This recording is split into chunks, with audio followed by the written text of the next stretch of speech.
नमो अरिहन्ताणं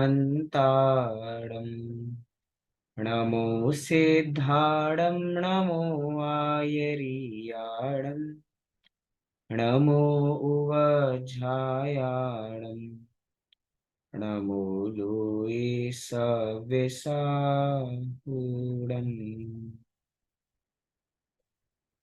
मङ्गलं भगवान् वीरो मङ्गलं गौतमो गणी मङ्गलं कुन्द कुन्दाद्यो जैन धर्मो सुमङ्गलम् सर्वमङ्गलमाङ्गल्यं सर्वकल्याणकारिकं प्रधानं सर्वधर्माणां जैनं जयतु शान्तिः ॐ जयतु शान्तिः। शासनम्।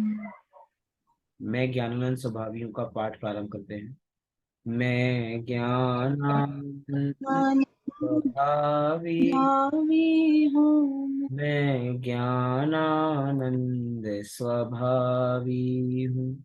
मैं हूँ अपने में स्वयं हूँ। पर की मुझ में कुछ गंध नहीं। मैं अरस अरूपी अस्पर्शी पर से कुछ भी संबंध नहीं। मैं रंग राग से भिन्न वेद से भी मैं भिन्न निराला हूँ। मैं हूँ अखंड चैतन्य पिंड निज रस में रमने वाला हूँ। मैं ही मेरा करता धरता मुझ में पर का कुछ काम नहीं। मैं मुझ में रहने वाला हूँ पर में मेरा विश्राम नहीं। मैं शुद्ध बुद्ध अविरुद्ध एक पर परिणति से अप्रभावी हूँ। आत्मानुभूति से प्राप्त तत्व मैं ज्ञानानंद स्वभावी हूँ। मैं ज्ञानानंद स्वभावी हूँ। मैं ज्ञानानंद स्वभावी। इस प्रकार हमने यहाँ पे मैं ज्ञानानंद स्वभावी हूँ का पाठ पूर्ण किया। आज हमें एक बहुत ही सुंदर नया पाठ प्रारंभ करना है। यूं कहूं कि ये हमारी इस आरंभ पाठशाला के इस बैच का अंतिम पाठ बराबर है। और इस पाठ के माध्यम से हम बहुत सारी बातें बराबर सीख सकते हैं। क्यों? क्योंकि ये एक तरीके से अभी तक जितने पाठ हम पढ़ रहे थे वो सभी गद्य रूप में थे। अब ये पद्य रूप में, अर्थात अब हम यहाँ पे कुछ श्लोक बराबर देखेंगे, कुछ सूत्र बराबर देखेंगे, या कुछ दोहे बराबर ऐसे देखेंगे जिसको नाम दिया गया है भावना बत्तीसी। क्या नाम दिया गया है? भावना बत्तीसी। ये भावना बत्तीसी आचार्य अमित गति द्वारा विरचित है, जिसके अंदर नाम से ही स्पष्ट है भावना की बात की जाएगी। और ऐसी भावना जिसके अंदर 32 छंद बराबर हमें देखने को मिलेंगे। अक्सर ये हम पढ़ते हैं, होंगे, पढ़ते भी हैं। सामान्य अर्थ है, लेकिन सामान्य अर्थ के साथ बहुत गहरा अर्थ भी इसके पीछे छिपा हुआ है। और अगर वास्तव में इस भावना बत्तीसी की बात को सभी लोग स्वीकार कर लें, तो जितनी देश में हिंसा दिखाई देती है, जितनी देश विदेश में पांच पाप दिखाई देते हैं, सब के सब ये पांच पाप बराबर खत्म हो सकते हैं। पाठ प्रारंभ करें इससे पूर्व जो हमारे इस पाठ के रचयिता हैं, इस भावना बत्तीसी के रचयिता हैं, उनका थोड़ा परिचय हम यहाँ पे प्राप्त करते हैं। देखिए, आचार्य अमित गति। कौन है आचार्य अमित गति? आपको पीडीएफ दिखाई दे रही होगी। व्यक्तित्व एवं कर्तृत्व। विक्रम की 11वीं शती के प्रसिद्ध आचार्य अमित गति को वाक्पति राज मुंज की राज्यसभा में सम्मान की दृष्टि से देखा जाता था। राजा मुंज उज्जैनी के राजा थे। वे स्वयं बड़े विद्वान व कवि थे। आचार्य अमित गति बहुश्रुत विद्वान व विविध विषयों के ग्रंथ निर्माता थे। उनके द्वारा रचित सभी ग्रंथ संस्कृत भाषा में हैं। उन्होंने अपना प्रसिद्ध ग्रंथ सुभाषित रत्न संधो विक्रम संवत 1050 में तथा धर्म परीक्षा विक्रम संवत 1070 में समाप्त किया था। उनके ग्रंथों की विषय वस्तु और भाषा शैली सरल, सुबोध व रोचक है। आपकी निम्न रचनाएं उपलब्ध हैं। कौन कौन सी? तो सुभाषित रत्न संधो, धर्म परीक्षा और भावना त्वात्रिंशतिका, अर्थात ये भावना बत्तीसी की ही बात यहाँ पर कर रहे हैं। पंच संग्रह और उपासकाचार आराधना भी इनकी रचनाएं हैं। आपको इनके परिचय के बारे में कुछ और बातें बताऊं तो यहाँ पे एक नगरी आई है, उज्जैनी नगरी। ये वास्तव में उज्जैनी नगरी, नाम ही उज्जैन इतना बढ़िया नाम है कि ऐसा लगता है यहाँ पर उच्च जैन रहते होंगे। उच्च जैन, अभी हम सभी इंदौर में बराबर मिले थे, इंदौर से पास में ही है उज्जैन। तो उच्च जैन अर्थात जहाँ पे उच्च कोटि के जैन बराबर रहते होंगे। हमारे उज्जैन में बहुत सारे जैन मंदिर भी हैं और इसी के आसपास के एरिया में पूरा जैन समाज भी हमें अक्सर ज्यादा दिखाई देता है। तो राजा मुंज उज्जैनी के राजा थे और वे वहीं पे उनके मतलब वे स्वयं बड़े विद्वान थे और जो आचार्य अमित गति थे वे वहीं पे बराबर थे, उसी समय पे बराबर। तो उन्होंने संस्कृत के ग्रंथ बराबर लिखे जो हमने इनका परिचय प्राप्त किया। एक ग्रंथ आपको यहाँ पे दिखाई दे रहा है जिसका नाम है धर्म परीक्षा। ये धर्म परीक्षा एक ऐसा ग्रंथ है जो प्रथमा नियोग का ग्रंथ है। इसमें बहुत सारे नीति वाक्य भी बराबर आते हैं। इसके अंदर एक तरीके से कुछ ऐसे लोगों की कथाएं हैं जो जिसके माध्यम से हम परीक्षा कर सकते हैं, अर्थात हम न्याय को कस सकते हैं। हम एक तरीके से वस्तु स्थिति को पहचानने के लिए अलग अलग कथाएं हैं। कुछ तर्क प्रस्तुत किए जाते हैं, तर्क वितर्क होते हैं कि यही वस्तु का स्वरूप है। तो उस वस्तु को स्वरूप को समझाने के लिए प्रथमा नियोग का आधार बराबर इस ग्रंथ में बनाया गया है। फिर और तो हमने ग्रंथ बराबर परिचय देखा कि पंच संग्रह, उपासकाचार और आराधना भी इनकी रचनाएं हैं। देखिए सबका धीरे धीरे छोटा छोटा परिचय भी बराबर दिया गया है। सुभाषित रत्न संधो एक सुभाषित ग्रंथ है। इसमें 32 प्रकरण व 922 छंद हैं। सुभाषित नीति साहित्य में इसका महत्वपूर्ण स्थान है। सुभाषित प्रेमियों को इनका अध्ययन अवश्य करना चाहिए। वो बातें जो सुनने में अच्छी लगती हैं, जो बोलने में अच्छी लगती हैं, वो सारी सुभाषित बातें होती हैं, अच्छी भाषण वाली बातें। दूसरा ग्रंथ है धर्म परीक्षा। ये संस्कृत साहित्य में अपने ढंग का एक निराला ग्रंथ। इसमें पुराणों की ऊट पटांग कथाओं और मान्यताओं का मनोरंजक रूप से प्रस्तुत करके अविश्वसनीय ठहराया गया है। अर्थात एक तरीके से कुछ मूर्खों की कहानी भी हमें इस ग्रंथ में देखने को मिलेगी, लेकिन उस कहानी के माध्यम से क्या सिद्ध किया जा रहा है? जो अन्य मत की मान्यताएं हैं उनका खंडन किया जा रहा है और अपना मंडन बराबर किया जा रहा है, अर्थात अपनी बात को रखा जा रहा है। यहाँ पर क्या है कि यह 1945 छंदों का ग्रंथ है। तत्व प्रेमियों को इसका अध्ययन अवश्य करना चाहिए। प्रस्तुत पाठ आपकी भावना द्वात्रिंशतिका का हिंदी पद्यानुवाद है। देखा जाए तो ये भी संस्कृत में ही लिखी गई है, भावना बत्तीसी। क्योंकि देखो यहाँ पे लिखा है त्रिंशति, ये जो शब्द है एक सेकेंड, ये जो शब्द हमें देखने को मिल रहा है त्रिंशति, त्रिंशति माने 30, और 30 में भी द्वात्रिंशति अर्थात 32, अर्थात 32 छंद जहां पे बराबर पाए जाते हैं वो भावना द्वात्रिंशति का हिंदी पद्यानुवाद है जो हम यहाँ पे बराबर देख रहे हैं। मूल ओरिजिनल ये संस्कृत में लिखी गई है जो कि जुगल किशोर जी युगल कोटा ने किया, अर्थात हिंदी पद्यानुवाद कोटा वाले बाबूजी ने बराबर किया है। आइए बिना देरी किए इसको हम पढ़ना बराबर प्रारंभ करते हैं। 32 छंद हैं। प्रयास करेंगे कि 16 छंद हम आज बराबर देखें और कल 16 छंद बराबर देखें।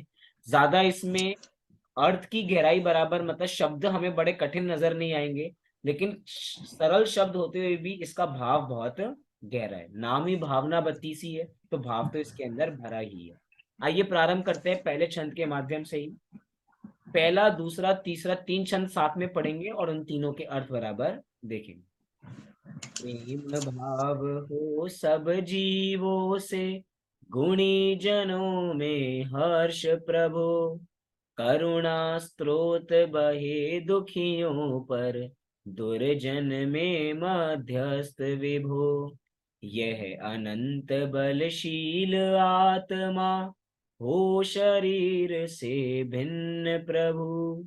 ज्यों होती तलवार म्यान से, यह अनंत बल दो मुझको। सुख दुख बैरी बंधु वर्ग में, कांच कनक में समता हो। वन उपवन प्रासाद कुटी में, नहीं खेद नहीं ममता हो। क्या कह रहे हैं तीन छंदों में? बहुत सरल छंद है वास्तव में। इनके माध्यम से हमें बहुत सारी सीख बराबर मिलती है कि हमारा आखिर व्यवहार भी कैसा होना चाहिए। कह रहे हैं प्रेम भाव हो सब जीवों से, गुणी जनों में हर्ष प्रभु। प्रेम भाव हो सब जीवों, प्रेम भाव का मतलब इधर राग का भाव नहीं है। Point to be noted. हमें लगे कि हमने सभी जीवों से राग का भाव करना है, नहीं। प्रेम भाव हो सब जीवों से मतलब सब जीवों को समान जानने का भाव ही वास्तव में प्रेम भाव है। कि सब जीव समान है, कोई छोटा बड़ा नहीं है। भगवान महावीर की पहली शिक्षा ही है ही कि सभी आत्माएं बराबर हैं, कोई छोटा बड़ा नहीं है। तो प्रेम भाव हो सब जीवों में, भैया सब जीवों को समान जानो। दूसरे रूप में अगर हम इसका अर्थ कहें तो कह सकते हैं कि भैया सब जीव समान है, हमें सबकी रक्षा बराबर करनी चाहिए, ऐसा भाव भी बराबर निकाल सकते हैं। अर्थात हमें चींटी को नहीं मारना चाहिए, हमें मच्छर को नहीं मारना चाहिए। जैसी भगवान आत्मा उसमें है, ऐसी ही भगवान आत्मा मेरे में भी विराजमान है। हम कभी कभार कहते हैं कि जो निगोद में सो ही मुझ में, सो ही मोक्ष मजार। अब क्या है? जो निगोदिया जीव में है वो ही मुझ में है, जो मुझ में है वो ही सिद्धों में है। तो सब जीवों में जो कॉमन चीज है, अब वो कॉमन चीज हमें कैसे दिखेगी? जब हमें हमें भी वो कॉमन चीज दिखाई देगी, अर्थात वो आत्मा जब हमें दिखाई देगी तो हम भी सब जीवों को उसी दृष्टि से देख पाएंगे। साथ ही साथ में गुणी जनों में हर्ष प्रभु। ये लगता है कि वास्तव में ये चीज तो पॉसिबल नहीं है, गुणी जनों में हर्ष प्रभु। अगर किसी की कहीं पर तारीफ हो रही हो तो हमें तो अंतरंग में जेलेसी होती है, हमें तो अंतरंग में ईगो हो जाती है, भैया हम बड़े वो सामने वाला छोटा। अगर किसी की तारीफ हो रही हो, किसी की पड़ोसी की, हम कहकर तो आते हैं कि हम किसी के घर पे गए, भैया खूब तरक्की करो, लेकिन क्या वास्तव में हम दूसरे की तरक्की से खुश होते हैं? कि दूसरा बढ़ रहा है, सामने वाले ने भैया उसने 2 घर ले लिए, उसने नई गाड़ी ले ली, उसने 50 लाख की गाड़ी ली है अभी, उसने नई फैक्ट्री खोली है। हमें अंतरंग से क्या लगता है? हमें अंतरंग से बाहर से उसको बधाई देते हैं कि भैया मुंह मीठा कराओ, आप तो बहुत अच्छा काम कर रहे हो, लेकिन अंतरंग में कहीं ना कहीं जेलेसी होती रहती है, हम ईर्ष्या होती रहती है, जलते रहते हैं भैया इसकी तरक्की क्यों हो रही है। कई बार कहा जाता है कि जीव अपने दुख से दुखी नहीं है, जीव दूसरे के सुख से दुखी है, कि वो सामने वाला सुखी क्यों है। मतलब अपने दुख से तो दुखी है ही, और दूसरे के दुख से मतलब नहीं, लेकिन दूसरा सुखी क्यों है, इस ये सबसे बड़ा हमारी प्रॉब्लम आज की डेट में बराबर बन गई है।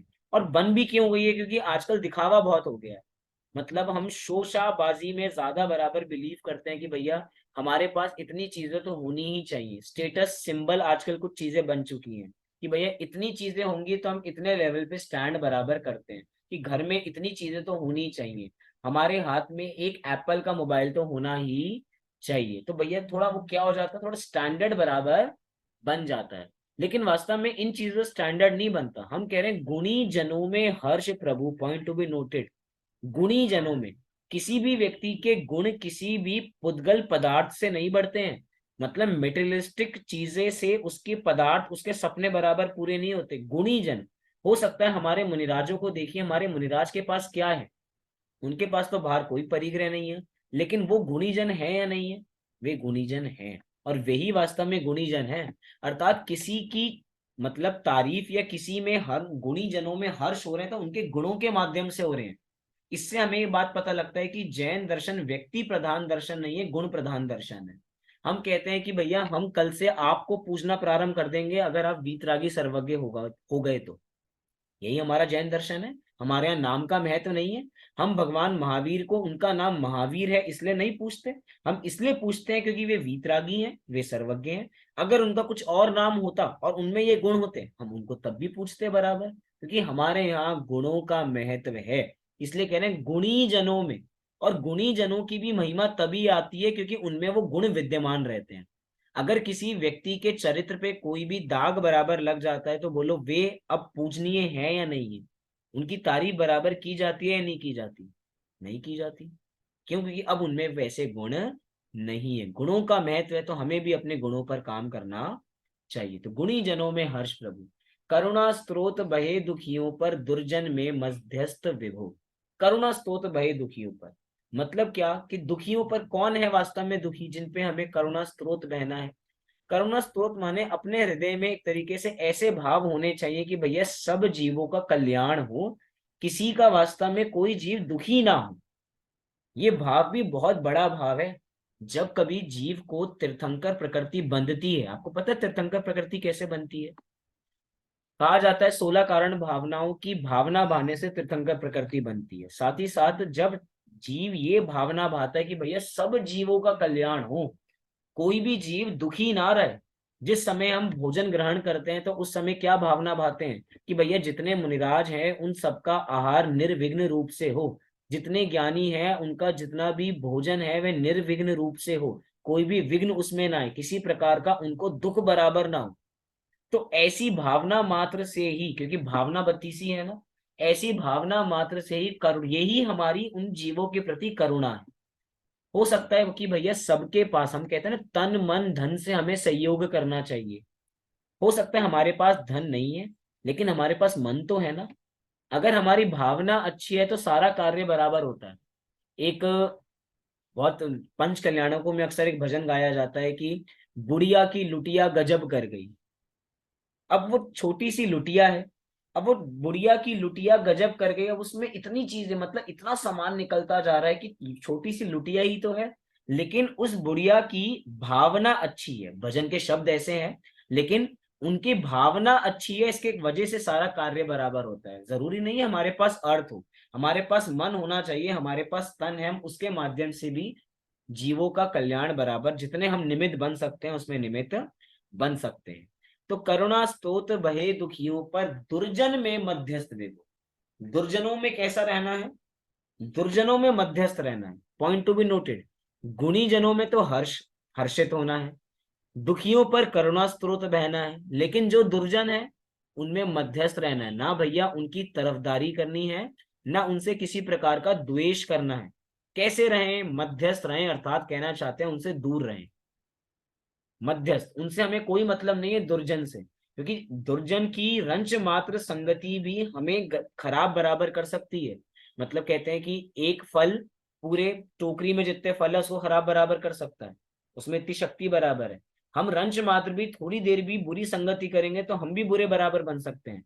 हमारे यहाँ तो ये भी कहा जाता है, मतलब हमें अपना व्यवहार चरित्र इतना पवित्र रखना चाहिए कि अगर हमें बाई चांस हम रिक्शा से उतरे और हमारे पास 500 का नोट है, अब हमारे पास 500 का नोट है और हमारा किराया बना 100 रुपए, और रिक्शे वाले के पास पैसे खुले नहीं है, तो साइड में अगर पान की दुकान है तो पान की दुकान पे जाके पैसे खुले मत कराना। क्यों नहीं कराना?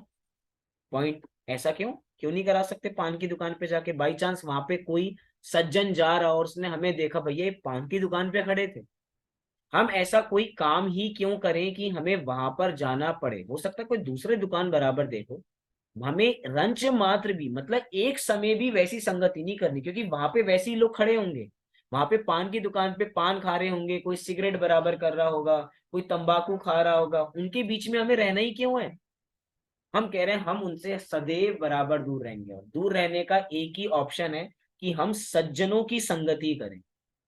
अर्थात जो हमारे साधर्मी जन है हम उनके साथ रहें तो अपना समय कैसे व्यतीत होता है हमें पता ही नहीं लगेगा। तो यही कह रहे हैं दुर्जन में मध्यस्थ विभु, हमें उनमें मध्यस्थ रहना है। उनके प्रति कोई रोष का भाव नहीं है, जैसा चल रहा है भैया वैसा चलता रहेगा। फिर कह रहे हैं यह अनंत बलशील आत्मा हो शरीर से भिन्न प्रभु, ज्यों होती तलवार म्यान से वह अनंत बल दो मुझको। उदाहरण दे रहे हैं तलवार का और म्यान का। म्यान क्या है? उस तलवार का कवर है। तो जैसे कवर से तलवार बराबर निकल जाती है और तलवार में कितनी ताकत बराबर होती है, तो ऐसा अनंत बल मुझे चाहिए। क्यों चाहिए मुझे अनंत बल? क्योंकि मुझे अपनी आत्मा और शरीर को भिन्न जानना है। भिन्न जानने के लिए अनंत बल की आवश्यकता बराबर पड़ती है। अरे अनंत बल तो हमारे यहाँ विद्यमान है, शक्ति रूप में है, लेकिन अभी शक्ति की व्यक्ति नहीं है, शक्ति की अभिव्यक्ति नहीं है। हमें बस अपने उस अनंत बल को पहचानना है, और वो अनंत बल जैसी हमें पहचान में आ जाएगा तो हमारा शरीर भी आत्मा, मतलब शरीर और आत्मा भिन्न हो जाएंगे। फिर तीसरे छंद में कह रहे हैं, सुख दुख बैरी बंधु वर्ग में कांच कनक में समता हो, वन उपवन प्रासाद कुटी में नहीं खेद नहीं ममता हो। मतलब यहाँ पे समता के भाव को याद किया जा रहा है। समता का भाव माने साम्य भाव, साम्य भाव माने जो मध्यस्थ भाव कह रहे थे ना, उसी मध्यस्थ भाव को थोड़ा और कैटेगरी और ऊपर बढ़ा दो, मतलब तटस्थ भाव। अर्थात हमें किसी भी चीज में बहकना नहीं है। सुख दुख की परिस्थिति बराबर आती जाएंगी। मतलब क्या, कि हो सकता है कोई बहुत बढ़िया लॉटरी हमारी लग जाए तो भैया खुश मत होना, हो सकता है हमारे परिवार में से किसी का वियोग हो जाए तो दुखी मत होना। मतलब ये हमें पाठ संबल दे रहा है कि भैया ये आना जाना तो लगा रहता है, आने जाने की प्रक्रिया, शरीर है, शरीर आएगा और जाएगा, इसी तो संयोग है। संयोग की परिभाषा क्या है? संयोग उसका नाम है जिसका निश्चित रूप से वियोग होता है। जो वस्तु आई है वो निश्चित रूप से जाएगी ही जाएगी। हम कह रहे हैं कि सुख दुख बैरी बंधु वर्ग में, अब बैरी जो दुश्मन है, जो बंधु अर्थात हमारा दोस्त है, कांच कनक में, कांच क्या है और कनक क्या है? कनक है सोना, और कांच हमें पता ही है, कांच कनक में समता, कि मतलब कांच और कनक दोनों एक समान है। हमें दोनों में अंतर नजर नहीं आना चाहिए कि भैया ये ज्यादा अच्छी वस्तु है, किस भैया सोने का भाव तो ज्यादा है और कांच का तो कोई मूल्य ही नहीं है। नहीं भैया, दोनों समान है। किसके लिए समान है? ज्ञानियों के लिए समान है, हमारे लिए भी समान नहीं। क्यों? क्योंकि हमारा कांच तो घर में रखा है और सोने की वस्तुएं कहाँ रखी हैं? लॉकर में रखी हैं। हम तो दोनों में भेद करते हैं, इसका ज्यादा मूल्य है। अच्छा बताइए, किसी पुद्गल का कोई मूल्य है वास्तव में जीव के सामने? वो भी पुद्गल है, ये भी पुद्गल है। हम पुद्गल को इतना महत्व देते हैं कि हम जीव का महत्व भूल जाते हैं। इसलिए कह रहे हैं कांच कनक में समता हो। छैडाला में भी पंडित दौलत राम जी ने ऐसे शब्दों का प्रयोग किया है। इस पूरा छंद बराबर वहां पर आया, आप कंसल्ट करना छैडाला के माध्यम से, मतलब वहां पर आप निकालोगे तो आपको जहां तक छठी ढाल में ही आपको छंद बराबर मिलेगा, जहाँ पे पांचवी ढाल में, जहां तक पांचवी ढाल में छंद बराबर मिलेगा जहाँ पे समानता की बात की जा रही है, समता भाव की बात की जा रही है। वन उपवन प्रासाद कुटी में, चाहे वन हो चाहे उपवन हो चाहे प्रासाद हो। प्रासाद माने क्या होता है? प्रासाद माने महल। तो महल क्या भैया, हमारा घर तो हमारे लिए महल ही है। सब ऐसे ही कहते हैं ना, सबका घर अपने लिए महल ही है, कि भैया हमें अपना घर महल से कम नहीं लगता। किसी दूसरे के घर जाके रहते हैं तो वैसी नींद नहीं आती, लेकिन अपने घर में सुकून की नींद आती। तो चाहे प्रासाद हो चाहे कुटी हो, जो कुटिया हो, नहीं खेद नहीं ममता हो, किसी प्रकार की ममता का भाव नहीं होना चाहिए। एक बहुत छोटी सी कहानी है, मैं आपको सुनाता हूँ। एक बार, आपने सुन भी रखी होगी हो सकता है, एक बार एक सेठ जी को ऊपर ऊपर से वैराग्य आता था। सुन रखी है आप लोगों ने कहानी? हाँ जी कि ना जी? नहीं, चलो अच्छी बात है, तो मेरे लिए नहीं हो गया बराबर। एक बार एक सेठ जी को ऊपर ऊपर से वैराग्य आता था और बार बार सेठानी को कहते थे कि भैया अब तो मैं संसार छोड़कर जा रहा हूं। तो जैसे ही कह रहे थे कि भैया मैं संसार छोड़ के जा रहा हूं, तो चलते चलते कह रहे हैं कि तू भी चल। सेठानी को क्या कहा? कि तू भी चल। सेठानी थोड़ी थोड़ी समझदार थी, विवेकवान थी। वो पहचान गई कि भैया अभी सेठ जी को वैराग्य नहीं आया। उन्होंने सेठ जी का हाथ पकड़ा कि अभी भैया तुम 6 महीने और प्रयास करो, उसके बाद कोशिश करना, क्योंकि तब तुम मुझे लेके जाना चाहते हो, मतलब अभी तुम्हारा वैराग्य पुष्ट नहीं, अभी तुम्हें वैराग्य नहीं हुआ। ठीक है, 6 महीने बाद फिर ऐसी घटना घटी। अब सेठ जी ने कहा कि भैया अब तो मैं घर छोड़कर जा रहा हूं, अब तो मैं वन में ही रहूंगा। जैसे ही घर से बाहर निकले तो कहा कि एक काम करो, घर का ताला तो ले आओ, घर को ताला लगा देते हैं। तो पत्नी फिर समझ गई सेठानी जी, फिर सेठ जी का हाथ पकड़ा और फिर उनको घर में बराबर बिठा दिया कि भैया अभी तुम्हें वैराग्य नहीं आया। क्यों? क्योंकि अभी भी तुम्हें घर से क्या है? ममत्व का परिणाम है। आखिरी में कहा कि चलो 6 महीने फिर बीते, सेठ जी ने कहा अब तो मुझे गारंटीड वैराग्य आ ही गया, अब तो मैं जा ही रहा हूं। ठीक है, घर से निकले, सेठानी उनके पीछे पीछे बराबर गई। तो एकदम देखा कि सेठ जी ने क्या किया कि अपने पैर से, उनको कोई वहां पे सोने का कंगन दिखाई दिया, तो उन्होंने कहा कि भैया पत्नी मेरे पीछे पीछे आ ही रही है, तो उन्होंने अपने पैर से थोड़ी मिट्टी ली और उस सोने के कंगन पे डाल दी, और कहा कि अगर, उन्होंने अपने विचार किया कि भैया मेरी पत्नी भी मेरे साथ में बराबर आ रही है, हो सकता है इसको, इस पे राग का भाव आ जाए और ये मुझे मतलब रोक ले मुझे, तो उन्होंने मिट्टी डाल दी। सेठानी समझ गई कि भैया अभी भी इनको वैराग्य नहीं आया है। क्यों? क्योंकि वो एक धूल पर दूसरी धूल छिड़क रहे थे, क्योंकि धूल भी धूल है, और जो सोने का कंगन है वैरागी जीवों के लिए वो भी धूल के समान ही है। गुरुदेव श्री बारंबार प्रवचन में क्या कहा करते थे कि भैया सब ये धूल छे। सेठ के सामने क्या कहते हैं, भैया तुम्हारा जितनी धन दौलत है सब कैसी है, धूल के समान है। मतलब सेठ जी को अभी भी वैराग्य नहीं आया था। कहानी तो इतनी है, लेकिन ये कहानी हमें बहुत बड़ी सीख देती है। क्या सीख देती है? कि हमें किसी प्रकार की ममता का भाव नहीं रखना। जब तक ममता का भाव रहेगा तब तक हम समता का भाव नहीं रख सकते हैं। समता का भाव तब आता है जब हम दोनों को समान जानते हैं, कि सभी की सभी वस्तुएं एक समान हैं। सूरज की रोशनी सब वस्तुओं के लिए एक जैसी है। जैसी रोशनी वो हमारे घर पे देती है, वैसी रोशनी वो विष्टा पे भी देती है, गंदगी पर भी देती है। वो किसी प्रकार का भेदभाव नहीं करती, लेकिन भेदभाव की दृष्टि हमारी है। हम कह रहे हैं कि हमें किसी प्रकार का भेदभाव नहीं करना।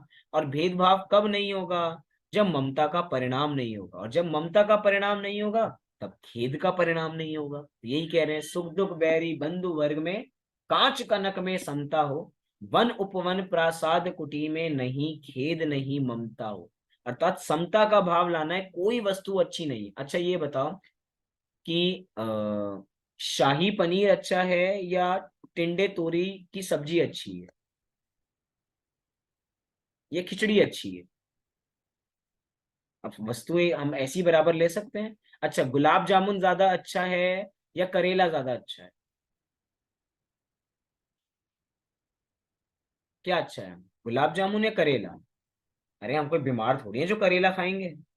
गुलाब जामुन ज्यादा अच्छा है। हम कह रहे हैं भैया ये जो गुलाब जामुन अच्छे का भाव बराबर आया ना, ये ममता का परिणाम है।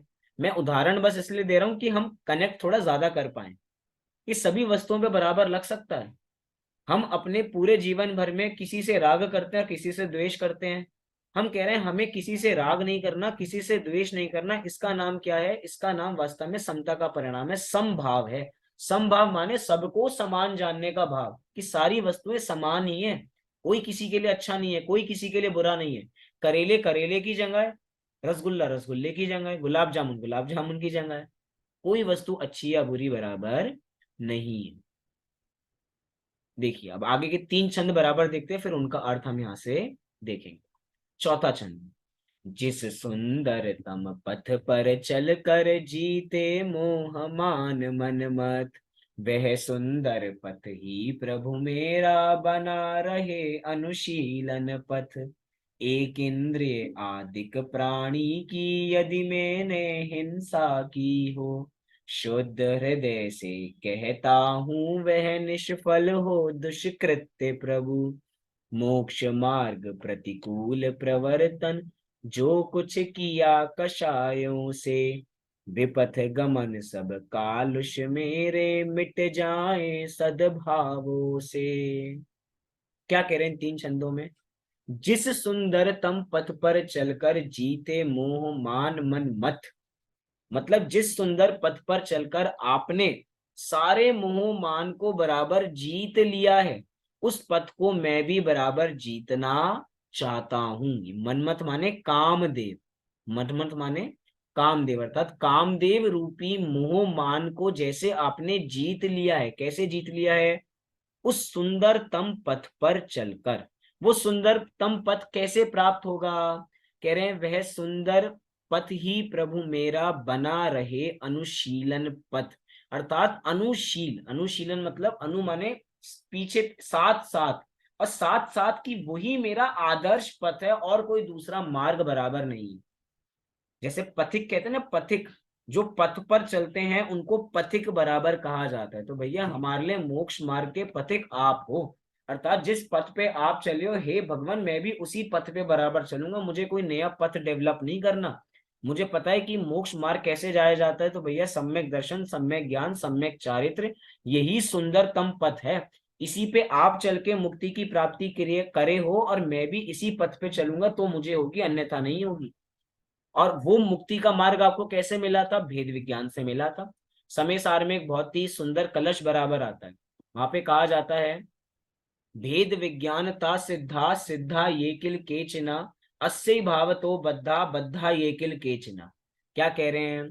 कि भेद विज्ञान के बल से ही आज तक अनंत सिद्ध हुए हैं, भेद ज्ञान के बल से ही अनंत सिद्ध हो रहे हैं, और इसी भेद विज्ञान के बल से अनंत सिद्ध होंगे। इसलिए हे जीव, तू भी भेद विज्ञान का सहारा ले। मतलब भेद विज्ञान ही मार्ग है जिसके माध्यम से सिद्ध बना जा सकता है, और वही भेद विज्ञान का जो पथ है वही सुंदरतम पथ है, और कोई दूसरा पथ सुंदर नहीं है। मतलब क्या? कि संसार का पथ सुंदरतम पथ नहीं है। संसार पे चलने वाले जितने जीव हैं और उनको लेके चलने वाले जितने जीव हैं, छेडालाकार ने कहा है कि भैया वो लोग उपल नाव की तरह हैं। संसार मार्ग में चलाने वाले आपको बहुत गुरु मिलेंगे, बहुत बाबा मिलेंगे, जो वो कहेंगे कि हम आपको मोक्ष की सैर करा कर लेकर आते हैं। लेकिन उधर हमें परीक्षा करनी है कि भैया वो मोक्ष की सैर करा भी सकते हैं, नहीं करा सकते, उनको पता भी है, नहीं पता है। उनको छेडालाकार ने उपल नाव की संज्ञा दी। उपल नाव क्या होती है?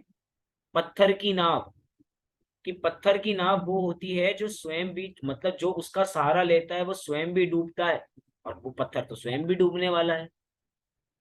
हम कह रहे हैं कि भैया हमें तो सुंदरतम पथ पर चलना है, जो कि मोक्ष का मार्ग है, और वही मेरा आदर्श मार्ग है, अनुशीलन पथ वही मेरा बना रहा, और मुझे कुछ नहीं चाहिए।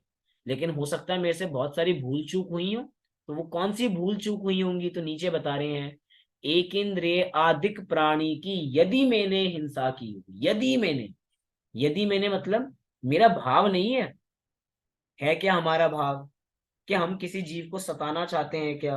अरे हम तो वो जीव हैं जो अहिंसा परमो धर्म का नारा बराबर लगाते हैं, कि हमारा अहिंसा का मतलब ये है कि हमारे हृदय में भी राग का भाव उत्पन्न ना हो, हम तो उस अहिंसा को मानते हैं। और हम किसी जीव की हिंसा करें?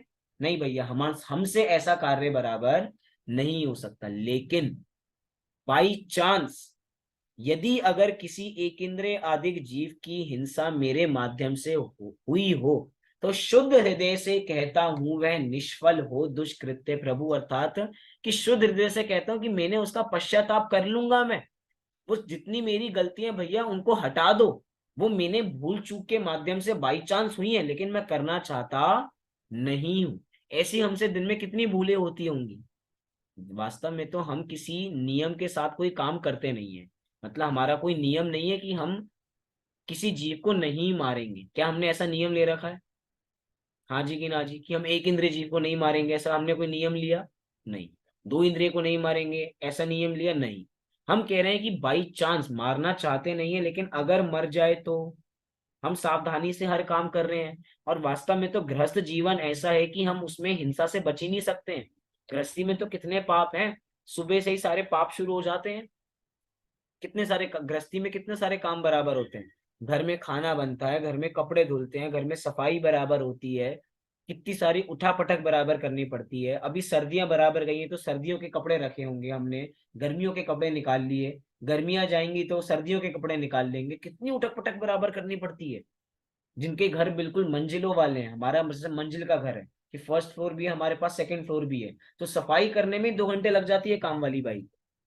अब कितना पानी बराबर लगता होगा। हम घर में 6 मेंबर हैं, अब 6 मेंबर हैं तो भैया अब काम वाली बाई बर्तन धोने बराबर आते हैं, तो कितना पानी बराबर लगता होगा। और कितनी बार गैस हमारे घर में चूल्हा जलता होगा। आजकल घर ऐसे तो नहीं है कि सब एक साथ बैठ के बराबर भोजन कर लें। सबके नाश्ते का टाइम अलग है, सबके खाने का टाइम अलग है, सबको अलग अलग डिशेस बराबर चाहिए। तो सोचो कितनी बार चूल्हा जलता होगा, कितनी बार जीवों की हिंसा होती होगी। लेकिन मैं अभी हिंसा वाला पार्ट नहीं गिनवा रहा। हम कह रहे हैं यदि हमारे माध्यम से कोई हिंसा हुई हो, तो सारी दुष्कृत्य हो जाएं, वो सारी निष्फल हो जाएं।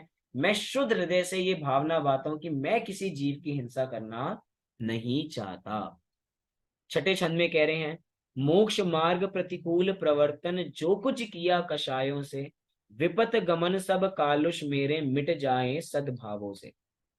मतलब मोक्ष मार्ग प्रतिकूल प्रवर्तन, मोक्ष मार्ग के प्रतिकूल कौन सा प्रवर्तन होगा? मतलब मोक्ष मार्ग के जो अपोजिट है, जो मोक्ष मार्ग नहीं है, मतलब हमने कुछ ऐसा गलत काम किया है, वो गलत काम किया है कौन सा? जो कुछ किया कषायों से। और वास्तव में मोक्ष मार्ग का सबसे पहला प्रतिकूल अगर कोई वस्तु होगी तो वो हमारा मिथ्यात्व है, क्योंकि मिथ्यात्व ही हमें कहाँ प्रवेश नहीं करने देता? मोक्ष मार्ग में प्रवेश नहीं करने देता। और उन्हीं मिथ्यात्व के साथ हमारी कषाय जुड़ी हुई है।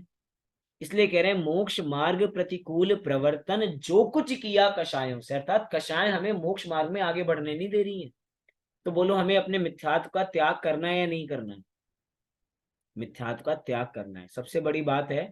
मिथ्यात्व का त्याग परिग्रह जैसा नहीं होता। परिग्रह में तो हमने क्या किया कि कुछ परिग्रह रख लिया और कुछ परिग्रह का त्याग कर दिया।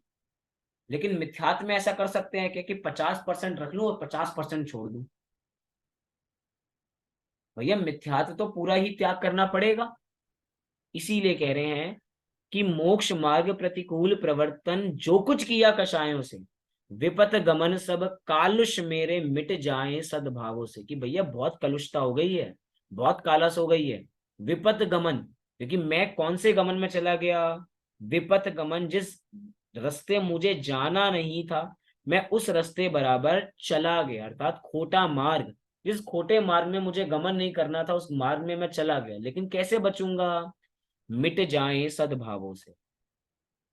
मतलब वास्तव में ये भावना ऐसी है, कहा जाता है भावना भवनाशिनी भावना भववर्धिनी। क्या कहा? भावना भववर्धिनी और भावना भवनाशिनी। की भावना ही होती है जो भव को बढ़ाती है, और भावना ही होती है जो भव का अंत करती है। तो बोलो हमें क्या, कौन सी भावना करनी है? दोनों ही भावना से काम होता है। मतलब हमें ऐसी भावना भानी है, हमें ऐसे हृदय में ऐसे हमारे भाव होने चाहिए जिसके माध्यम से हमारा मिथ्यात्व गले, हमारी कषाएं हमसे दूर बराबर हो जाएं और हम मुक्ति के मार्ग पे आगे बढ़ जाएं। नहीं तो वही भाव हैं और उन्हीं भावों को बिगाड़ लो। प्रारंभ करते हैं। हम बात कर रहे थे विपत गमन सब कालुष मेरे मिट जाएं सद्भावों से, अर्थात हमारे सद्भाव ऐसे होने चाहिए, भावना हमारी ऐसी होनी चाहिए कि सारे भाव हमारे, जो बुरे भाव हैं वो सभी मिट जाएं। चलिए सातवां आठवां और नौवां छंद हम यहाँ से बराबर पढ़ते हैं। चतुर्वेद्य चतुर्वेद्य विष विक्षत करता त्यों प्रभु में भी आदि उपांत, अपनी निंदा आलोचन से करता हूँ पापों को शांत, सत्य अहिंसा दिक व्रत में भी मैंने हृदय मलिन किया, व्रत विपरीत प्रवर्तन करके शीलाचरण विलीन किया, कभी वासना की सरिता का गहल सलिल मुझ पर छाया, पी पी कर विषयों की मदिरा मुझ में पागलपन आया। एक तरीके से हमारी सारी गलतियों को बता भी रहे हैं और उनको कैसे दूर किया जाए इसका थोड़ा उपाय भी प्रस्तुत कर रहे हैं। कह रहे हैं चतुर्वैद्य विष विक्षत करता त्यों प्रभु मैं भी आदि उपांत, अपनी निंदा आलोचन से करता हूं पापों को शांत। मतलब क्या बात बराबर कह रहे हैं? चतुर्वैद्य विष विक्षत करता, विक्षत करता अर्थात नष्ट करता। क्या नष्ट करता इसकी भी बात हम करेंगे, लेकिन नीचे की पंक्ति में कह रहे हैं अपनी निंदा आलोचन से करता हूं पापों को शांत। मतलब जब हम कभी देखते हैं कि हम पाठ पढ़ते हैं आलोचना पाठ, आपने सुना होगा आलोचना पाठ। अब आलोचना पाठ में क्या किया जाता है कि हमसे कोई भूल चूक बराबर हुई हो तो हम उसकी आलोचना करते हैं, हम उन गलतियों को देखते हैं और उसका प्रायश्चित करने का प्रयास बराबर करते हैं। लेकिन वास्तव में प्रायश्चित, कभी ये विषय भी बहुत इंपॉर्टेंट है कि प्रायश्चित कैसे किया जाता है गलतियों का। हमें अक्सर क्या लगता है कि हमसे कोई भूल चूक हुई है तो हम मंदिर जी जाएंगे, 9 बार नमोकार मंत्र पढ़ेंगे और वापसी आ जाएंगे और अब से नहीं करेंगे, उस नियम को फिर से बांध लेंगे बराबर। लेकिन नहीं भैया, प्रायश्चित की बहुत बड़ी विधि होती है। अगर मुनिराजों के परिप्रेक्ष्य में बात किया जाए तो अगर मुनिराज से बाई चांस कोई मिस्टेक हो जाए, मतलब 28 मूल गुणों में अगर कोई अतिचार बराबर लग जाए, तो वे वापस अपने संघ के आचार्य के पास जाते हैं और उनसे मांगते हैं प्रायश्चित की विधि कि भैया आप मेरी भूल बताओ कि मेरे से बराबर क्या हुआ है। तो अपनी निंदा आलोचन से करता हूं पापों को शांत। एक बहुत सुंदर कथा है जिसके माध्यम से हमें पता लगेगा कि हम अपने पापों को शांत कैसे कर सकते हैं। एक बार एक मुनिराज आहार के लिए बराबर गए, और आहार के लिए गए तो उनको उस आहार में खीर को खाते खाते उनको थोड़ा अच्छा लगा कि भैया खीर तो बहुत अच्छी है। अर्थात खीर खाते खाते उनको राग का भाव जागृत हुआ। लेकिन ये बात उन्होंने अपने जो संघ के आचार्य थे उनको नहीं बताई। उनको पता है कि मेरे से भूल हुई है, लेकिन उन्होंने ये अपने संघ के आचार्य को नहीं बताई। कुछ समय बराबर बीता और कुछ समय बाद उन्होंने अपने संघ के आचार्य को ये बात बताई कि बहुत समय पहले मेरे से ऐसी भूल हुई थी, लेकिन मैंने आपको नहीं बताया। ऐसी घटना बराबर चलती रही। अब सोचा कि प्रायश्चित विधि क्या दी जाए। तो संघ के आचार्य ने कहा कि भैया मैं नहीं दे सकता, मैं आपको प्रायश्चित नहीं दूंगा। जो दूसरे संघ के जो आचार्य हैं ना, आप उनके पास जाओ और उनको ये अपनी भूल बताओ, तो वे आपको प्रायश्चित देंगे। उनको लगा ठीक है, मेरे से भूल हुई है तो मैं उनके पास जाता हूँ और उनसे प्रायश्चित लेकर आता हूँ। वे दूसरे संघ में गए। दूसरे संघ में आचार्य को बताया कि मेरे से ये भूल हुई है। वे भी समझ गए। उन्होंने कहा कि भैया मैं तो नहीं दे सकता इसका प्रायश्चित, एक काम करो आप उन संघ के आचार्यों के पास जाओ, वे आपको इसका सॉल्यूशन प्रायश्चित बराबर देंगे। उनको लगा अजीब, मैं तो बार बार जाता जा रहा हूँ। वो तीसरे से चौथे संघ के पास गए।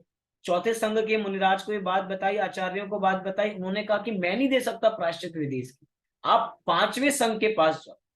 वो पांचवें संघ के पास चले गए। पांचवें से छठवें चले गए, छठवें से सातवें चले गए, और सातवें से करते करते घूमते कहा कि नहीं, आपके संघ के ही जहां से आप मूल निकले थे, आप उन्हीं आचार्यों के पास जाओ जिन्होंने आपको सबसे पहले भेजा था। वही आपको उसकी प्रायश्चित विधि बराबर देंगे। अब वे वापसी अपने आचार्य के पास पहुंचे कि आचार्य आपने तो कहा था कि आप मुझे प्रायश्चित देंगे, लेकिन साहब कह रहे हैं कि आप ही प्रायश्चित बराबर देंगे, तो इतना मैं घूमा बराबर क्यों। उन्होंने कहा कि भैया जो तुम्हें प्रायश्चित देना था, मतलब तुम्हें जो प्रायश्चित करना था वो तुम्हारा प्रायश्चित हो गया। कैसे हो गया प्रायश्चित, किसी को समझ में आया? समझ में आया किसी को प्रायश्चित कैसे हुआ? अभी तक मुनिराज, हाँ मीना जी। उन्होंने अपनी भूल स्वीकार कर ली। उन्होंने अपनी भूल स्वीकार कर ली, बहुत सुंदर। पश्चाताप हो गया ना उनको ऐसे। पश्चाताप हो गया। और पश्चाताप उनको कैसे हुआ वास्तव में? क्योंकि अभी तक वो उस बात को छिपा रहे थे, और अब खुद के ही मुंह से सात अलग अलग संघ में बताकर आए हैं। मतलब अब वो छिपा नहीं सकते बात। मतलब जहां भूल हुई है उस भूल को सुधारने के लिए अपने ही मुंह से अपनी गलती सात लोगों को बताकर आए। मतलब ये बात है कि हम प्रायश्चित, जहां हमसे भूल हो रही है हमें उसी का सुधार वहां पे बराबर करना है। हम समझे कि हम खुद से ही प्रायश्चित बराबर ले ले, तो भैया ऐसा नहीं है। जो कोई ज्ञानी है उनसे पूछे कि हमसे ऐसी भूल हुई है तो इसका क्या प्रायश्चित बराबर हम कर सकते हैं। हमसे कोई नियम भंग हुआ है तो हम इसका क्या करें। ये सारी चीजें बहुत मैटर बराबर करती हैं, क्योंकि अगर कोई व्यक्ति खुद ही अपने को प्रायश्चित देगा तो भैया बहुत लीनियंट हो जाएगा। मतलब मतलब अपने को कोई भारी सजा ही नहीं देगा, तो आगे प्रयास बराबर कैसे करेगा? नहीं तो गलती करेगा फिर गलती करता रहेगा। इसलिए कह रहे हैं अपनी निंदा आलोचन से करता हूं पापों को शांत। ऊपर की पंक्ति में कह रहे हैं चतुर्वैद्य विश्व विक्षत करता, त्यों प्रभु मैं भी आदि उपांत। मतलब कि आदि से लेके उपांत तक, अर्थात अभी तक मैंने बहुत सारी विष, लिखा ना विष विक्षत करता, कि मैंने अभी तक लेकर आदि से लेकर अंत तक भैया मैंने बहुत सारी भूले बराबर की हैं। और चतुर्वैद्य विष विक्षत करता, इस पंक्ति का अर्थ हम बाद में जाके बराबर देखेंगे, बताऊंगा मैं आपको इस पंक्ति का, चतुर्वैद्य विद विक्षत करता। लेकिन अभी अगली पंक्तियों की आगे और बढ़ते हैं, इस पंक्ति को थोड़ी देर बाद हम बराबर देखेंगे, आगे जाके कनेक्ट करेंगे इस। अभी हम आठवें छंद पे बराबर आते हैं। आठवें छंद में क्या कह रहे हैं? सत्य अहिंसा दिक व्रत में भी मैंने हृदय मलिन किया, व्रत विपरीत प्रवर्तन करके शीलाचरण विलीन किया। कि जैसे अभी हमने ऊपर की बात की थी कि हमने क्या किया है, कि हमने मोक्ष मार्ग प्रतिकूल प्रवर्तन किया। यहाँ पे लिखा था मोक्ष मार्ग प्रतिकूल प्रवर्तन। हमने यहाँ क्या किया? सत्य अहिंसा दिक व्रत में भी मैंने हृदय मलिन किया। कि मैंने आज तक सत्य व्रत को धारण नहीं किया, अहिंसा व्रत को धारण नहीं किया, भैया यही तो सबसे बड़ी हमारी भूल है। और ये तो ये कह रहे हैं कि अगर बाई चांस किसी से भूल हुई हो तो भैया मैंने हृदय मलिन किया। हमारी तो सबसे बड़ी भूल है कि हमने व्रतों को धारण ही नहीं किया। लेकिन जिन्होंने धारण किया, अगर उनसे कोई भूल हुई हो तो उनका हृदय मलिन होता है इन चीजों से। हमें तो लगता ही नहीं है। हमारा तो भैया जीवन की गाड़ी चल रही है तो चल रही है। सत्य अहिंसा दिक व्रत में भी मैंने हृदय मलिन किया। मतलब अर्थ समझ पा रहे हैं हम क्या किया? हमने हमने झूठ बोला, हमने हिंसा का, हमने अहिंसा का पालन नहीं किया, और आदिक में बाकी 3 पाप और आ गए। मतलब हमने वो 3 पाप और किए हैं, और इसकी वजह से क्या हो रहा है? मेरा हृदय मलिन हो रहा है। व्रत विपरीत प्रवर्तन करके शीलाचरण विलीन किया। कि जितने व्रत के विपरीत प्रवर्तन थे भैया हमने तो सब किए हैं।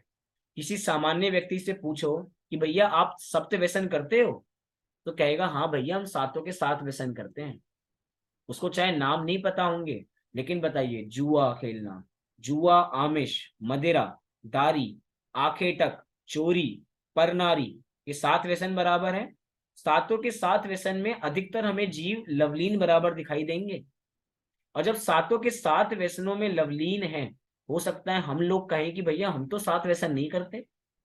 हम करते हैं कि 7 व्यसन? हम जुआ खेलते हैं क्या? नहीं। हम मदिरा का सेवन करते हैं? नहीं। लेकिन भैया हम लोगों के लिए भी भूले बताई हैं। हम द्रव्य रूप से नहीं करते, लेकिन बोलो भाव रूप से करते हैं नहीं करते हैं? भाव रूप से जुआ खेलते हैं नहीं खेलते? भाव रूप से मदिरा सेवन करते हैं नहीं करते? क्योंकि हमारे टॉपिक का नाम क्या है? भावना बत्तीसी। भावना मैटर करती है। हम भावों से हार जीत की भावना रखते हैं, हम भावों से मोह रखते हैं। वो सारी चीजें वास्तव में क्या है? भावों से दूसरे की परीक्षा करने का प्रयास करते हैं। पर स्त्री रमण जिसको कहा जाता है, वेश्यागमन बराबर होता है भावों के माध्यम से। मतलब हमें विचार करना चाहिए कि कितनी सारी चीजें हो रही हैं हमारे माध्यम से, और हमें लगता है कि हमसे कोई भूल ही नहीं हो रही है, हम तो सही पथ पर हैं। नहीं भैया, अभी हम सही पथ पर नहीं है। अभी ऊपर कहा था ना, विपत गमन सब कालुष मेरे मिट जाए सद्भावों से। मतलब कुछ तो हमसे मिस्टेक हो रही है जो हमें अब सद्भाव चाहिए। व्रत विपरीत प्रवर्तन करके शीलाचरण विलीन किया, अर्थात हमने अपने शील को गवा दिया। हमने अपने शील की रक्षा नहीं की। शील के 18,000 भेद बराबर बन जाते हैं, और जितने शील के बराबर भेद बन जाते हैं तो बोलो उनकी रक्षा करने का दायित्व किसका है? अपनी शील का रक्षा करने का दायित्व हमारा है और किसी का नहीं है। इसलिए शीलाचरण विलीन क्यों हो रहा है? क्योंकि हम विपरीत के, व्रत के विपरीत प्रवर्तन बराबर कर रहे हैं। कई बार ऐसा चीजें बराबर, जितने लोग ऑफिस बराबर जाते होंगे उनके साथ ऐसा होता होगा कि ऑफिस में पार्टी है। अब पार्टी है तो भैया ऑफिस में तो ड्रिंक भी चलती है। तो लोग कहते हैं कि भैया अब हम वैसे तो नहीं ड्रिंक करते, लेकिन क्या करें, अब ऑफिस की पार्टी है तो थोड़ा ड्रिंक करना पड़ता है। लेकिन भैया हमें ऐसी पार्टीज में जाना ही क्यों है? मना कर दीजिए कि हमें नहीं जाना ऐसी पार्टी में। नहीं, ऑफिस की है तो ऑफिस की हो गई है तो क्या हो गया? अभी हमने कहा था दुर्जन में मध्यस्थ विभो।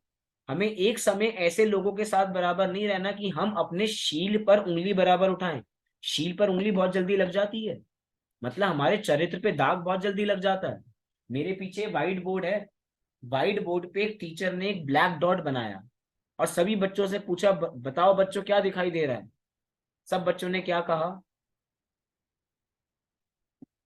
ब्लैक डॉट दिखाई दे रही है।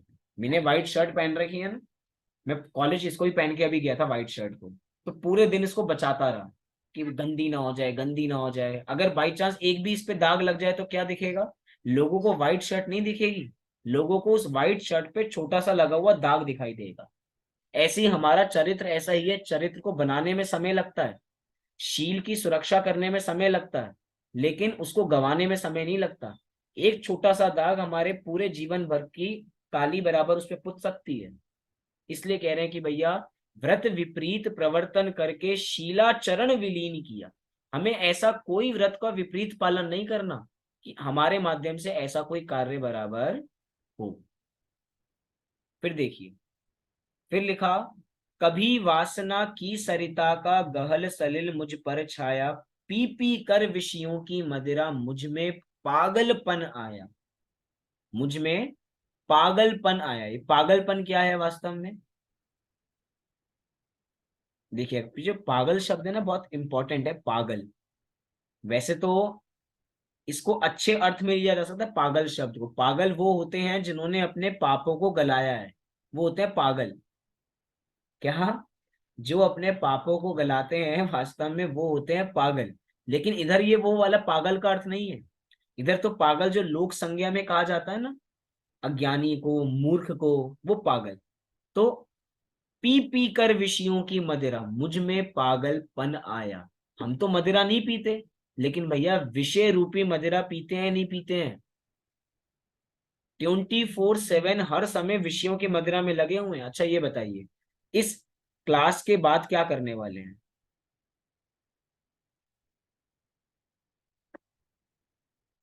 कौन सी हमें बोतल खोलनी है? कौन सी विषय की, विषय रूपी मदिरा, कौन सी हमें विषय रूपी मदिरा की बोतल खोलनी है? किसी को टीवी देखना होगा, किसी को कोई वेब सीरीज देखनी होगी, किसी को मैच देखना होगा, किसी को घर के काम करने होंगे। सारी चीजें हैं या नहीं है? अब ये क्या है? पी मदिरा, पी मैं कर रूपी विषय मदिरा। मदिरा। हमें नहीं पता। हमें लगता हमने 1 घंटा काम कर लिया, बड़े आज तो बहुत धर्म हो गया। वेडनेसडे थर्सडे आता है तो भैया हमने बहुत धर्म आज कर लिया। लेकिन भैया ये है क्या, 23 घंटे क्या कर रहे हैं वो मैटर करते हैं हमारे। हम 23 घंटे क्या कर रहे हैं? हर समय विषयों का सेवन बराबर कर रहे हैं। अच्छा ये बताइए, मोबाइल में एक फीचर आता है स्क्रीन टाइम का, आता ही नहीं आता? मैं ये नहीं कह रहा मेरा स्क्रीन टाइम कम होगा, मेरा स्क्रीन टाइम भी बहुत ज्यादा है, क्योंकि सारे काम इसी से बराबर होते हैं। लेकिन हम सबकी, मैं अपनी अपने लिए बात बराबर कह रहा हूँ। अगर हम अपना इसमें स्क्रीन टाइम चेक करेंगे तो हमें पता लगेगा औसत टाइम हम इसमें कितना बिताते हैं। एक ऐप पे कितना समय बताते हैं हम देख सकते हैं। एक बार अगर एक चीज हमने खोली, हमने यूट्यूब खोला, तो यूट्यूब पे आप बताइए एक ही वीडियो कौन देख के वापसी आता है? ऐसा हो सकता है एक वीडियो हम देख के वापसी आए? एक वीडियो खत्म होती है तो उसमें ऑप्शन आता है बाकी 4 वीडियो में से कौन सी सिलेक्ट करनी है, कलेक्ट कर देते हैं। एक वीडियो पूरी सुनते नहीं है कि दूसरी पहले चला लेते हैं। ये तो चलो छोड़िए, आजकल तो रील्स का जमाना है। वो शॉर्ट शॉर्ट वीडियोस, अब वो शॉर्ट वीडियोस कितनी देखते हैं एक बार में, एक गो में? 5, 10, 100, एंडलेस है ये चीजें वास्तव में। और हमें नहीं पता लगता। हमने तो मोबाइल 5 मिनट के लिए बोला था कि भैया थोड़ा माइंड रिफ्रेश करने के लिए 10 मिनट देखेंगे। लेकिन वो 10 मिनट आधा घंटा कैसे लगता है, 1 घंटा कैसे बीतता है, पता लगता है? नहीं पता लगता। ये आजकल जितनी, आजकल पिक्चर तो बंद हो गई, आजकल ओटीटी पे मूवीज आने लग गई, सीरीज आने लग गई। ये जितनी सीरियल वाले हैं, जितने ओटीटी वाले हैं, सब लोग अपनी मूवीज कहाँ पे खत्म करते हैं? आपकी क्रियोसिटी अंदर क्रिएट रहेगी भैया अगले एपिसोड में क्या आने वाला है, और आप पूरी की पूरी सीरीज बिंज वॉच कर देते हैं। 8 घंटे कब पता लग पाता है? पता नहीं लगता लोगों को। भैया आज तो हमने 8 घंटे की सीरीज पूरी कर दी। ये अच्छी आई थी, हमने पूरी देख ली। ये क्या है? पी पी कर विषयों की मदिरा मुझ में पागलपन छाया। ये विषय, अच्छा ये बताओ, इनको हम विषय गिनते भी हैं नहीं गिनते? ये विषय है? मानते हैं ना ये विषय वास्तव में? ये सबसे बड़े विषय हैं, आजकल का सबसे बड़ा दुश्मन है ये। लेकिन क्या करें? कुछ कर सकते हैं? हाँ कर सकते हैं, कह तो रहे हैं यहाँ पर इसको कम करो। और क्या कर सकते हैं वास्तव में हम? देखिए, कहाँ थी पंक्ति? कभी वासना की सरिता का गहल सलिल मुझ पर छाया। कभी वासना, वासना क्या है? इंद्रियों की वासना, अर्थात इंद्रियों को भोगने की वासना की सरिता का गहल, गहल सलिल मुझ पर छाया। गहल, गहल माने गहरा, सलिल मतलब क्या होता है? पानी। सलिल मतलब पानी बराबर होता है। गहल सलिल मुझ पर छाया, हाँ। कभी वासना की सरिता का गहल सलिल मुझ पर छाया, मतलब कि विषय, विषय मेरे पे इतने आतुर हो चुके हैं कि मैं उसमें नीचे डूब चुका हूं बराबर। अब मैं बचा नहीं हूं। मतलब मैं विषयों को कंट्रोल नहीं कर रहा, विषय आजकल मुझे कंट्रोल कर रहे हैं। हमारे सुख दुख का कंट्रोल किसी और के पास है। इसकी वजह से मैं तो भैया गहरा सलिल मुझ पर छाया, मैं तो डूब चुका हूं, बिल्कुल नीचे हूं मैं। उसके ऊपर आने में मुझे बहुत समय लगेगा। लेकिन कब? किसको समय नहीं लगेगा? जो अपने को पहचानेगा उसको समय नहीं लगेगा। चलिए 10वां छंद भी बराबर देखते हैं, 11वां, 2 छंद देखते हैं, उसके बाद अपने विषय को पूर्ण करेंगे, क्योंकि एक पे हमारा पेज पूरा हो जाएगा। मैंने छली और मा पढ़ते हैं, इसको अच्छी तरह पढ़ते हैं। मैंने छली और मायावी हो असत्य आचरण किया, पर निंदा गाली चुगली जो मुंह पर आया वमन किया। निरभिमान उज्जवल मानस हो सदा सत्य का ध्यान रहे, निर्मल जल की सरिता सदृश ये में निर्मल ज्ञान बहे। 10वां छंद तो ऐसा लग रहा है कि हमारे बारे में लिखा है। मैंने छली और मायावी हो असत्य आचरण किया। कितने लोगों को मैंने छला है, कितने लोगों में से मैंने मायाचारी की है। मायाचारी किया है। हाँ भैया, चारों कषायों की मुख्यता हम में है या नहीं है? हम कहते हैं कि भैया त्रियंचों में मायाचारी मतलब माया कषाय की मुख्यता त्रियंचों में पाई जाती है। लेकिन भैया हम में भी बहुत मायाचारी है। कैसे कैसे हम लोगों को ठगते हैं। होता ना, एक की टोपी दूसरे के सिर पे पहनाना, सब लोग टोपी पहनाने में एक्सपर्ट हैं। तो मैंने छली और मायावी हो असत्य आचरण किया। कितना सत्य आचरण किया, हर समय झूठ बोलने का काम बराबर किया। एक झूठ बोलते हैं तो उसको छिपाने के लिए 100 झूठ बोलने पड़ते हैं। ऐसा हमारे साथ होता ही नहीं होता? होता है, हर समय बराबर होता है। हम कह रहे हैं हमें झूठ बोलना ही क्यों है? सोच के देखिए, काउंट करना एक बार कि हमने एक दिन में कितने झूठ बोले। कर सकते हैं काउंट? एंडलेस है, पता नहीं कितने झूठ बोलते रहते हैं, छोटे छोटे झूठ बोलते रहते हैं। कोई बोले नहीं भाई हमने जो वो झूठ हित के लिए बोला था। अरे वो बात नहीं है, लेकिन झूठ तो झूठ होता है ना। हमें किसी प्रकार का असत्य में पड़ना ही नहीं है। जो वस्तु का स्वरूप है हम उसकी तरफ बराबर जाएंगे। फिर कह रहे हैं पर निंदा गाली चुगली जो मुंह पर आया वमन किया। वमन किया माने वॉमिटिंग। वमन क्या होता है? वॉमिटिंग। तो हमने क्या वमन कर दिया कि भैया हम तो ऐसे लोग हैं, हमारे जो मुंह पर आता है हम तो वो बोलते हैं। ऐसे कई लोग हमें मिलते हैं। हम नहीं देखते सामने छोटा है, बड़ा है, बुजुर्ग है, कौन है। हमें तो जो उसको बोलना है हम तो वो बोल देते हैं। कुछ लोगों की तकिया कलाम होते हैं। कुछ लोगों को गाली देने की आदत इतनी पड़ जाती है, इतनी पड़ जाती है कि उनके हर सेंटेंस में गाली निकलती है। हमें पता ही नहीं लगता गाली कब निकल गई। उनको पता भी नहीं है उनकी मुंह से गाली कब निकली। उनको कोई पॉइंट करता है भैया आप गाली दे रहे हो, लेकिन कब इसमें हमारा समय निकल जाता है कि गाली चलती जा रही है, चुगली चलती जा रही है। अच्छा ये बताओ, दो लोग आपस में बात कर रहे होते हैं तो किसकी बात कर रहे होते हैं? दो लोग जब भी बात करेंगे तो किसकी बात करेंगे? किसी तीसरे की बात तीसरे करेंगे। की। कभी अपनी बात नहीं करेंगे। और तीसरे की बात कर रहे होंगे तो अच्छा क्या कर रहे होंगे? उसके गुणों का गुणगान कर रहे होंगे, उसकी लेग पुलिंग कर रहे होंगे, उसकी खिंचाई कर रहे होंगे, उसके बारे में बुरा बुरा बोल रहे होंगे। वो ऐसा था, उसने ये कर दिया था, उसके बारे में ये हो रहा था। अच्छा ऐसा होता ही नहीं होता। इसके बाद अच्छा बताइए, सब लोग आपस में अपने रिश्तेदारों से फोन पे बात करते हैं नहीं करते हैं? करते हैं। तो रिश्तेदारों से फोन पे क्या बात होती है? आपको पता उन्होंने क्या बोला था आपके बारे में? उन्होंने आपके बारे में ये बोला था, हमारे घर वो आए थे आज, पता नहीं आपके बारे में क्या क्या बात बता रहे थे। मुझे, मेरे से तो नहीं सुना जाता है बातें बराबर। आप देखना एक बार, यही सारी बातें बराबर चलती हैं। दूसरों के बारे में, अरे अपने बारे में विचार करने का समय नहीं है। समय है तो हम दूसरे व्यर्थ के कार्यों में उसको लगा देते हैं। तो यही कह रहे हैं कि भैया हमें ऐसा कोई काम नहीं करना। क्या कहा? पर निंदा गाली चुगली जो मुंह पर आया वमन किया।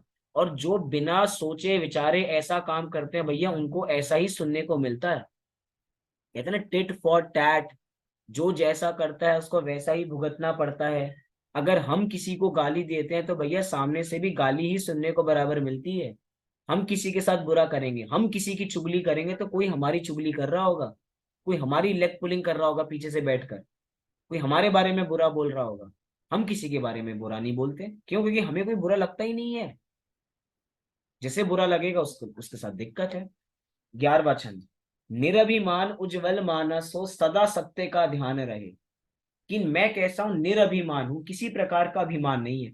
अभिमान उसको होता है, अच्छा ये बताओ, अभिमान ज्ञानी को होता है या अज्ञानी को होता है?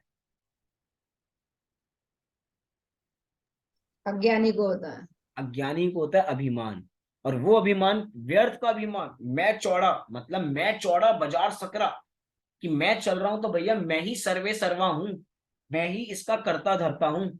घर में हमारे डाइनिंग टेबल होती है ना, तो डाइनिंग टेबल पे एक बीच की सेंटर चेयर होती है, वो बॉस है घर का, और वो अपने को बॉस मानता है, ये उसकी दिक्कत है।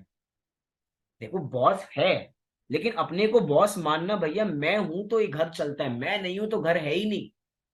हम कह रहे हैं ऐसा अभिमान नहीं है भैया, तुम चले जाओगे तो भी संसार चलता रहेगा, चलती का नाम गाड़ी है, ऐसा कुछ कोई किसी के लिए रुकने वाला नहीं है। तो निरभिमान हो जाओ, उज्जवल मानस हो, सदा सत्य का ध्यान रहे। किसका ध्यान रखना है? सत्य का ध्यान रखना है। निर्मल जल की सरिता सदृश हिये में निर्मल ज्ञान बहे। ये माने क्या होता है? ये माने हृदय, कि हृदय में निर्मल ज्ञान हर समय बराबर बहता रहे। निर्मल जल की सरिता सदृश, सदृश माने के समान, कि जैसे निर्मल सरिता क्या है, जैसे कि जो नदी समुद्र है उसमें सारे निर्मल जल बहता है, ऐसे ही मेरे हृदय में भी निर्मल ज्ञान हर समय बहता रहे, ऐसी ही मेरी भावना है। ऐसा यहाँ पे बात बराबर भावना भाई जा रही है। तो यहाँ पे कुल मिला के हमने 11 छंदों का अर्थ बराबर देखा है। एक छंद में एक पंक्ति बराबर बची है, उस पंक्ति को हम कल बराबर देखेंगे। चतुर्वैद्य विष विक्षत करता, इस पंक्ति का अर्थ हम मैं आपको एक, मुझे वर्ड में बराबर कंफ्यूजन है, मैं गलत बताऊं तो वो ठीक नहीं है, इसलिए मैं इसको कल आपको देख के बराबर बताऊंगा इसका प्रॉपर मीनिंग बराबर क्या है, और कल हम इस पाठ को बराबर पूर्ण करेंगे। आपका कोई प्रश्न इससे संबंधित हो तो आप मेरे से बराबर अभी पूछ सकते हैं। अभी हमने 11 छंद बराबर पूर्ण किए। भैया जी भावना 32 पूरा लर्न करनी है क्या एग्जाम के लिए? नहीं, एग्जाम के लिए ऐसे लर्न करने की आवश्यकता नहीं है, लेकिन लर्न हो तो बहुत अच्छी बात है। नहीं है तो अच्छी, पर ऐसे अभी एग्जाम के लिए लर्न करना जरूरी नहीं है ना। देखो मैं तो कह देता हूँ एग्जाम के लिए लर्न करनी जरूरी है। मैंने सोचा अगर मैं मना कर दूंगा तो आपको याद ही नहीं करोगे, प्रयास भी नहीं करेगा कोई याद करने का। याद ही करनी है, हम रोज सुबह शाम इसको पढ़ेंगे तो याद हो जाएगा। कितने अच्छे छंद है, प्रेम भाव हो सब जीवों में, गुणी जनों में हर्ष प्रभु, करुणा स्रोत भय दुखियों पर। कितने सुंदर सुंदर छंद है, एक एक छंद को भी याद करेंगे तो हो जाएगा हमारा। जी, किसी का और कोई प्रश्न? चलिए अभी की कक्षा को हम यहीं पे पूर्ण करते हैं। कल यथा समय आपको सूचित कर दिया जाएगा समय के बारे में, और इस पाठ को हम यहाँ पे पूर्ण करेंगे। अभी के लिए सभी को सादर जय श्री।